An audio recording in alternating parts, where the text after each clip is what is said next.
NEET தேர்வை எங்க காங்கிரஸ் கட்சி கொண்டு வரல, அதை நிரூபிச்சா நான் என்னோட எம்எல்ஏ பதவியவே ராஜினாமா பண்ணிடுறேன் அப்படின்னு வீராவேசமா சட்டசபையில பேசியிருக்காரு தமிழக காங்கிரஸ் தலைவர் செல்வ பெருந்தகை. என்னப்பா இப்படி மாட்டிக்கிட்டீங்க? மாட்டிக்கிட்டனா?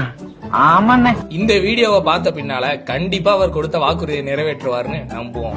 இந்த நீட்டுங்கிற விவகாரம் முதலா 2010ஆம் ஆண்டு அப்போதைய காங்கிரஸ் கட்சி தலைமையிலான தேசிய முற்போக்கு கூட்டணி அரசு தான் அறிமுகப்படுத்துச்சு. அதுவும் அந்த கூட்டணி அமைச்சரவையில அமைச்சரா இருந்த திமுகவோட சுகாதாரத்துறை இணை அமைச்சர் காந்தி செல்வன் தான் அறிவிப்பானையவே வெளியிட்டாரு என்பது குறிப்பிடத்தக்கது. அதனைத் தொடர்ந்து 2013ஆவது வருஷம் முதல் நீட் தேர்வு நடந்துச்சு. 2014ஆம் வருஷம் வரையில ஆட்சியில இருந்தது காங்கிரஸ் கட்சின்னு குழந்தைக்கு கூட தெரியும். ஆட்சியில காங்கிரஸ் இருக்கும் போது நீட் தேர்வை யார் நடத்தி இருப்பா? ஓ, இவன் தானா? அதன் பின் நீட்டை எதிர்த்து 2010 முதல் 2016 வரை பல கட்ட சட்ட போராட்டங்கள் நடத்தப்பட்டு இறுதியாக 2016ஆம் ஆண்டு 5 நீதிபதிகளை கொண்ட உச்சநீதிமன்ற அரசியல் சாசன அமர்வு நீட்டை உறுதி செய்து தீர்ப்பளிச்சிட்டாங்க. நீட் தேர்வு யாருக்கும் விதிவிலக்கு கொடுக்க கூடாதுன்னு வாதாடினதே காங்கிரஸ் கட்சியோட மிக முக்கிய தலைவர் ப. சிதம்பரத்தோட மனைவி நளினி சிதம்பரம்னு செல்வ பெருந்தகைக்கு தெரியாதா என்ன?